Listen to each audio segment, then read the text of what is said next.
Testing, testing, testing, 1, 2, 3, 4. Well, I don't know what happened. Maybe I missed the bill or something. I could have, for some reason, I don't have connection. My service is gone. I can't, be watching YouTube while on walks. I don't know why. Thought I paid the bill, but I'll figure it out when I get home. So instead, to kill the time while I walk, I guess I'll just record a video. And what has I been hyper fixating about recently? Game consoles, particularly the console wars, and how I think there's a newcomer in town. So, will the Steam machine kick Xbox out of the top 3 spots? And then Microsoft will drop out of the console wars? That's the question that I'm posing in this video. So let's go over a quick, brief little history of the console wars. And, see, let's establish how this works. So, back in the day when consoles first took off, there wasn't just 3 to choose from. There was so fucking many. There was a lot, like a crap ton. Way more than 3. There was so many. The big ones, let's really start at the beginning. First, there was the Magnavox Odyssey 1, which came out in 1971. Technically, the console wars haven't started yet at this time, because there's only one console. But it would lay the groundwork for the start of the console wars, because it's literally the first console. It's where it began. So, first there was the Odyssey 1. Then a whole bunch of Pong consoles, including some Odysseys, like Odyssey 1000, 2000, 3000, 4000, etc. A whole bunch of Pong consoles. Then came the Fairchild Channel F, which was the first, console to have cartridges. Meaning you can have more than just a single built-in game. Kind of like what the Odyssey was doing, except the games were actually more advanced. Instead of just 2 lines on a screen that you need to put plastic over your screen to get an actual image. It was actual graphics, things in the game. There was also a couple of built-in games, so it was like the in-between between a Pong console, which only had built-in games, and a normal console with games you could switch out with a cartridge or whatever. It was the in-between. It has been forgotten for a long time. I overlooked it, unfortunately. I only recently found out how important it was, which is why I'm making a big deal out of it now. They invented games inside cartridges, but due to some BS behind the scenes, I'm not going to go into full details. I made a playlist, if you're watching this on my channel. Oh no, I made it not on this channel. I made the playlist on my other channel. I'll probably link the playlist in the description here for the Fairchild Channel F for the full details of that thing's history. By the video by the gaming historian, I think his name was. But either way, that game, that system was important because it invented cartridges. But it got immediately overshadowed by Atari. And then the Odyssey, wanting to join in, decided to make their sequel to their first console, the Odyssey 1, so they made the Odyssey 2. It actually had switchable games, unlike their Pong consoles, the Odyssey 1000, 2000, 3000, 4000, etc., which only had built-in games, because they were, Pong consoles. And they started doing the cartridge thing too. Because of that BS behind the scenes that I mentioned earlier, somehow other game companies got around the patent of cartridges. They figured out a loophole. So now cartridges were now the standard. And industries are dirty. They do each other dirty. It's awful. But that's neither here nor there. I believe this is when the console wars started. It started with the Fairchild Channel F inventing cartridges. But before the game actually came out, it got delayed due to, like I said, BS behind the scenes. Other game companies stole the idea of cartridges and started releasing their own consoles alongside each other to compete with each other, as well as the Fairchild Channel F when it finally did come out. That's when the console war started. And now there was a crap ton.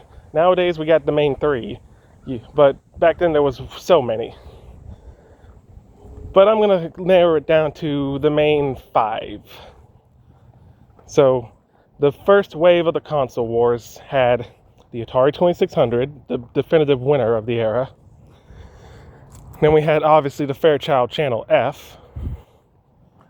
Then we have the Odyssey 2. And then we have the Intellivision. And towards the end we had the ColecoVision. So that's 5. So there was way more than 5, but those are like the big 5. Then, of course, the video game crash of 83 and 84 happened. And Nintendo rose from the ashes along with Sega. So now here's where we come to our standard of, 3. Big 3. Sometimes a fourth one straggling onto the side, but typically it's 3. The big 3 now were Nintendo, Sega, and Atari, which rose out of the ashes of the destruction that it caused. Look up videos about the console wars and the video game crash if you want information on how that happened. Freaking E.T. Again, that's neither here nor there. Point is, now there's the 3. There was the TurboGrafx 16, but it didn't last long. So I guess technically there was like a fourth competitor, but it gave up after one attempt because it knew it was cooked. It was made to compete with the Nintendo, because it was a 16-bit console and the Nintendo was an 8-bit console. But when Genesis and Super Nintendo came out, it was like, all right, I know when to throw in the towel, I give up. So that company never made another console after that, so they dropped out immediately. They understood when they were cooked. So we had the big 3.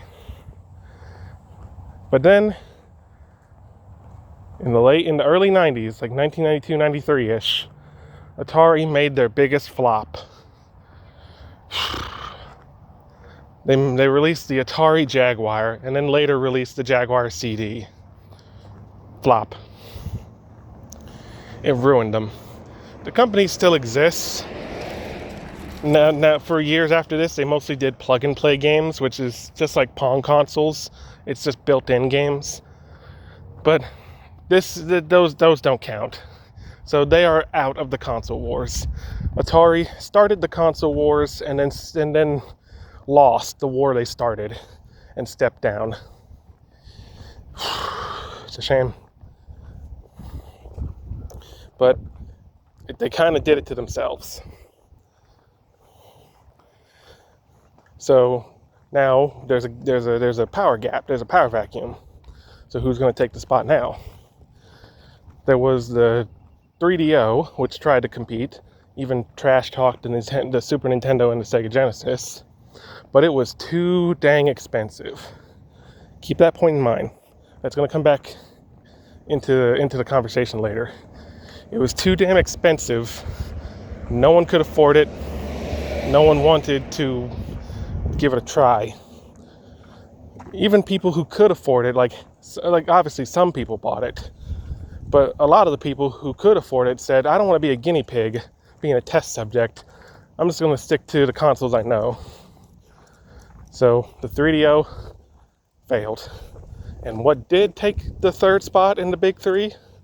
Sony with their PlayStation. The PlayStation 1. Of course, there's a backstory there with that, but that's neither here nor there. Freaking Nintendo being scummy behind the scenes. But point is, now that was the big 3. Nintendo, Sega, and Sony. But just a few years later, in the early 2000s, Sega made their last console, the Dreamcast.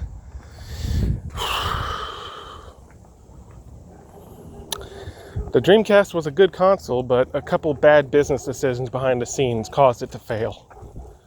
And after that, Sega dropped out of the console wars. And that's why we have Sonic games on Nintendo systems. Damn. Sad. But now, who's going to take Sega's place? Microsoft decided to step into the game and had the Xbox, the original Xbox, not the Xbox One. Such stupid naming convention.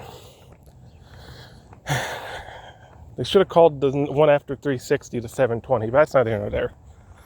The point I'm getting at here is every time someone drops out of the console wars because of them basically losing due to bad business decisions behind the scenes, usually, someone takes its place. Because now the standard is 3. Before the video game crash, like I said, there were so many. But I pointed out the big 5. But now the standard is 3. There's usually a small window where there's 4, like a small little overlap, because there was Xbox and Dreamcast coexisting for like maybe a few months to a year. So there's usually like a small window, but usually it doesn't last long, and it's 3. It's big 3. When Nintendo made the Wii U one of their big flops, Nintendo, man, they were the kings, and they rarely make bad decisions, but when they do, oh god, we get the Virtual Boy. But the Virtual Boy is one of their experimental side consoles. It's one of the portables. It failed, but they didn't take too much of a hit from it. But this wasn't some side experimental one-off console. This was their next attempt. This was their next entry into the console wars for the next-gen consoles. And it failed. I wouldn't say it failed like really, really hard, because Nintendo kept going after this, but it was definitely a fail. So that's when, I can't remember the name of the company or the console. It was this little small console that could fit in your palm of your hands, a little cube. It was the OUYA. It was OUYA. OUYA. However the hell you say it. They tried to take. They seen the pattern of whenever someone fucks up, it's time for a new one to step in, and they thought they could overthrow Nintendo. Something Sega tried and failed to do. These guys are idiots.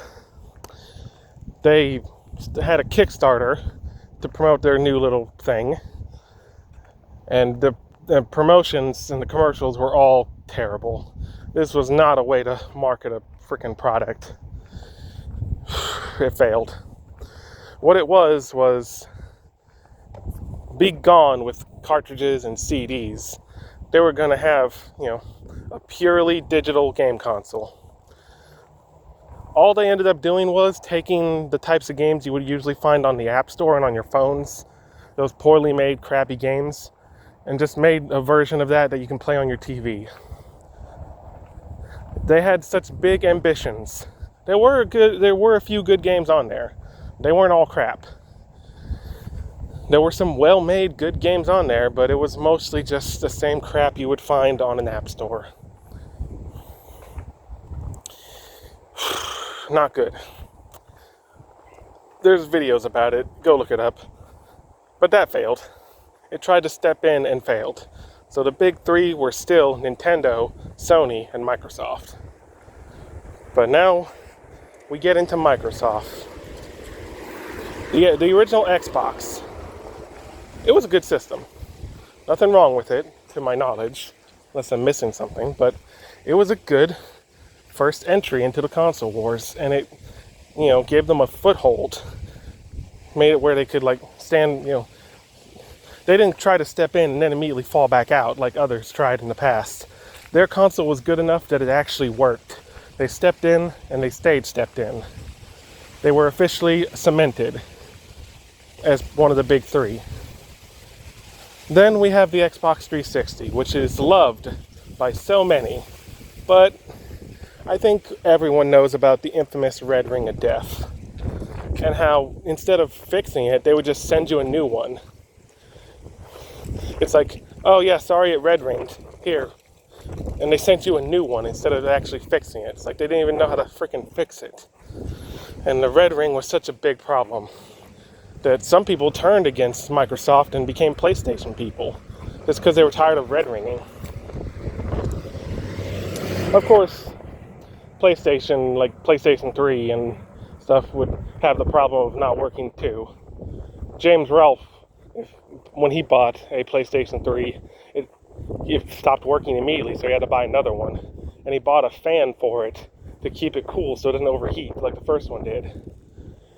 So I don't know if PlayStation was just as bad with their consoles having malfunctions, or if James just got unlucky, but regardless, the red ring is so prevalent that everyone knows what you're talking about. You don't even need to say Xbox 360. You just say red ring of death and people know what the hell you're talking about. That's how big it got. But apparently it wasn't big enough for, Microsoft to fall out of the console wars and fall into bad favor with the public. People still love the Xbox 360. Still do to this day. Some people stand by it. It's their favorite console. But then, Xbox One. Stupid name. They should have called it the 720. Because now you say Xbox One, people get confused if you're talking about the first Xbox. It was a stupid name. But as far as I know, I didn't keep up with any of the drama with it. There's probably a bunch of drama with it that I didn't hear about. But the big thing I remember about it is the name being stupid. But there's probably more. At some point, Xbox started charging, money to, be able to play their system, which is greedy and stupid. I don't remember if that was with the Xbox One, or if that started as part of the 360, or after the Xbox One. I don't remember when. But a lot of people didn't like that.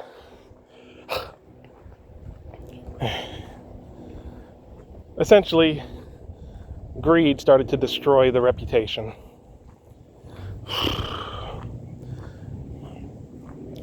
And I don't remember if anything came in between Xbox One and their most recent attempt at a console. I'll Google it later. Point is, I think this whole greed is what's killing them. People are pissed off at Microsoft. A lot of people are no longer fans of the Xbox. They're switching to either Nintendo or PlayStation.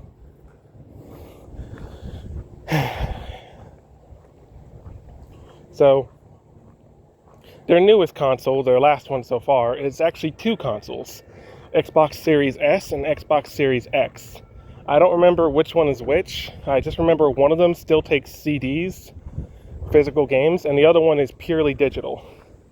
Trying to dip their toes into that market. And I don't know how well it's doing for them.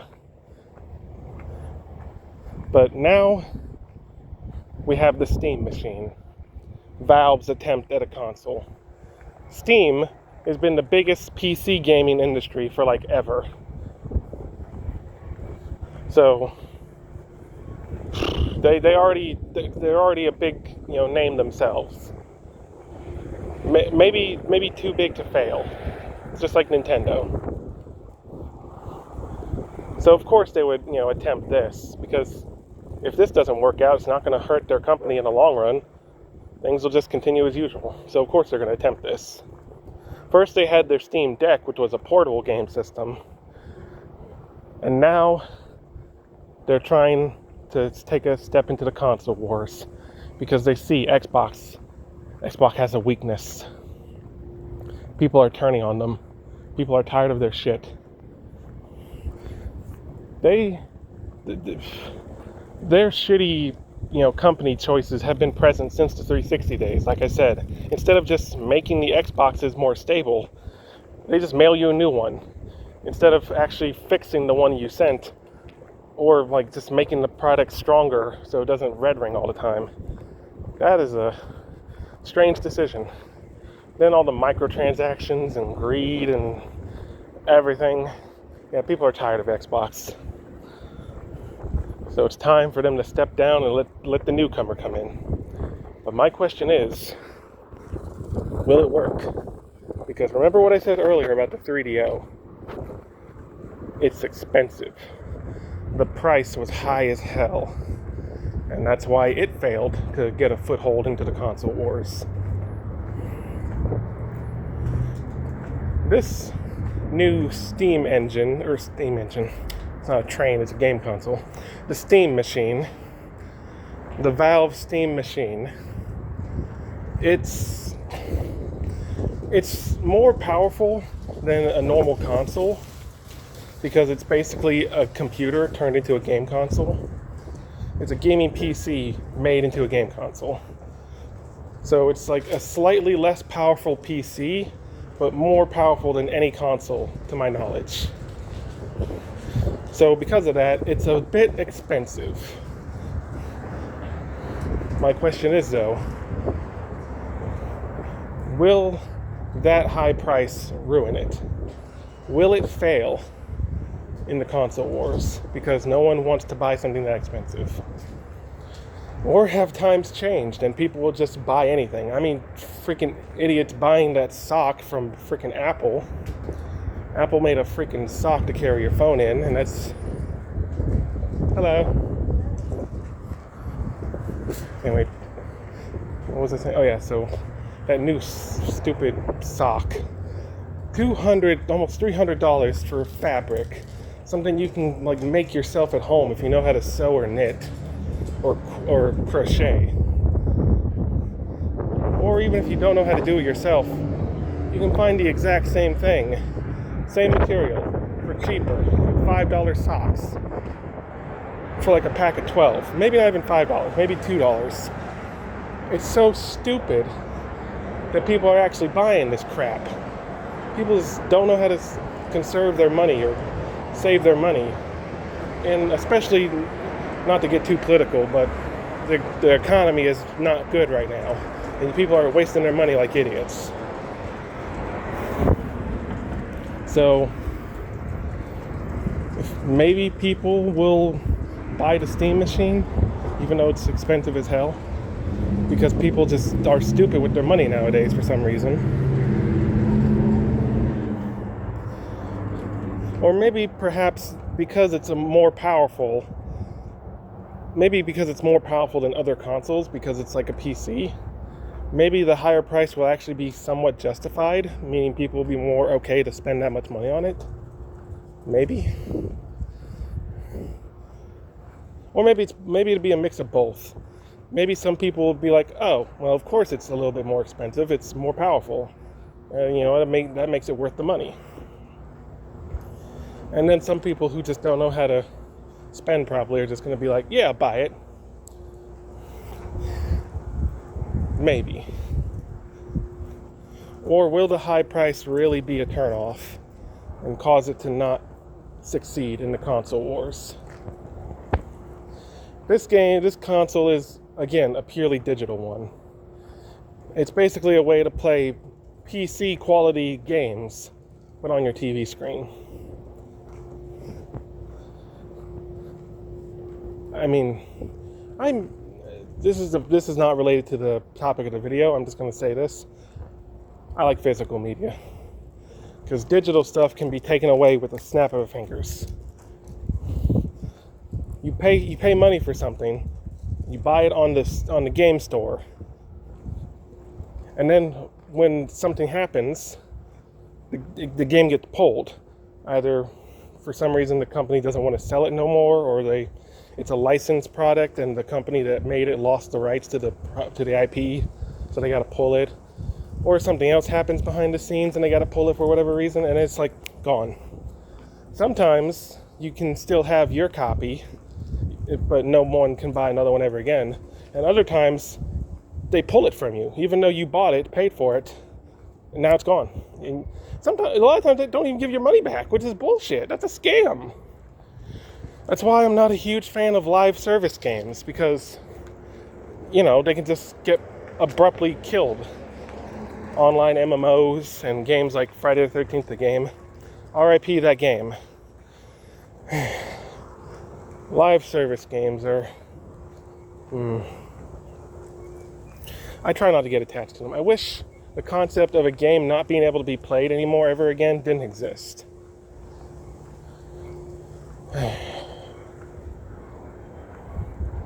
Oh well, it is what it is. Side tangent over. Point is, will the Steam machine become the new member of the Big Three and completely kick out Microsoft? Or will it be another attempt to step in and fail? I do believe Microsoft is probably on its way out. It's had too many years of negativity at this point.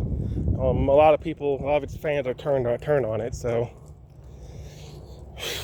I give them at least one more console, at minimum, maybe, unless the Series S and the Series X are going to be their last hoorah. But no, I give them one more console, and then that's it. They're gone. But who's going to take their place? Will it be the Steam machine, or will it be something else? Will another company step in? Or will we just have a big two for a little while? We got Nintendo and PlayStation.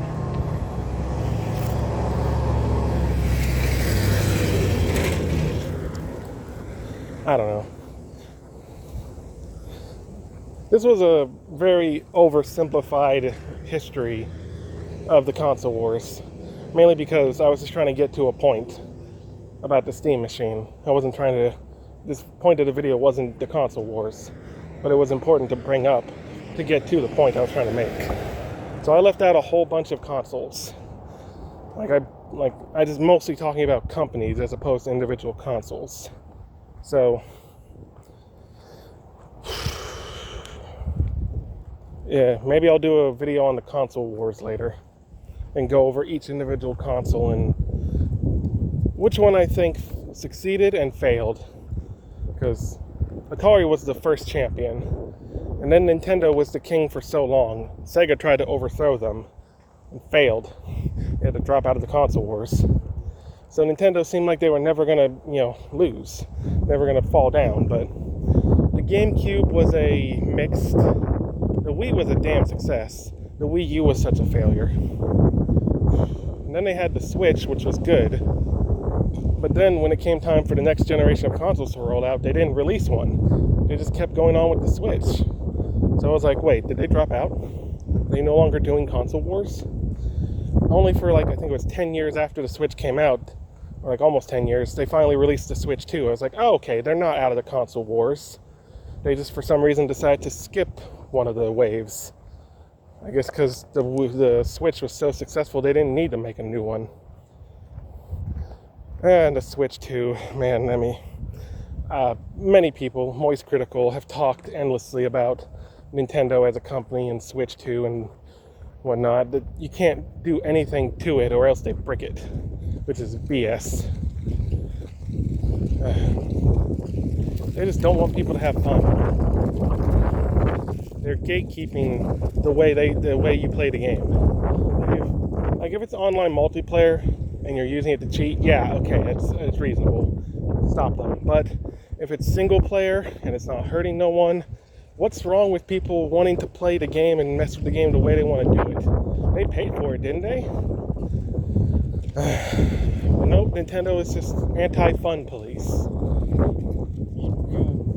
You play the game the way we intended it, no way else. Which I don't fucking get. Why? What's wrong with them playing it the way they want to play it? I don't get it. But that's a side rant. Maybe I'll do another video about that later. Maybe I'll go over every way a game can be played. Because we've had cartridges, CDs, those are the big ones. Now we got digital. But before cartridges, the Odyssey had these weird little chipped things. Basically, what's inside a cartridge. It's like just the game chip. It's weird. There's also cards like the TurboGrafx 16. And we had floppy disks on computers like the freaking Commodore 64. But there's also video games on cassette tapes, also on Commodore 64, which is crazy. How the hell does that even work? That doesn't make sense. But there's also games in DVDs, like in the special features of some DVDs, there's games. Which I guess a DVD is just a CD, so that might be the same thing, but regardless. Then we have, like, I think the Switch 2 uses, it's not a CD, but it's something. It's something you buy it at the store and then plug it into your, plug it into the Switch 2. It downloads the code from the thing into it, and then it's on there. Until Nintendo decides, yeah, we're done with that game. Boop, gone. And we're not giving you your money back. So then, once that's done, all the physical card, whatever they are, you bought from the store, won't work. Because now the game is just not meant to be played ever again. I hate that. I hate the swing we're headed towards, where everything's completely digital. We need to have physical media. We need it. But that's neither here nor there.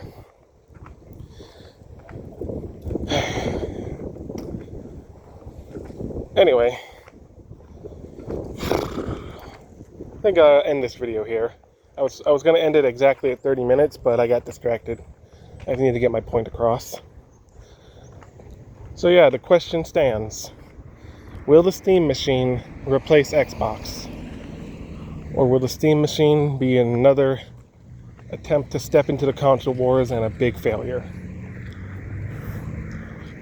I guess only time will tell. Anyways, I'll see you guys next time. Peace.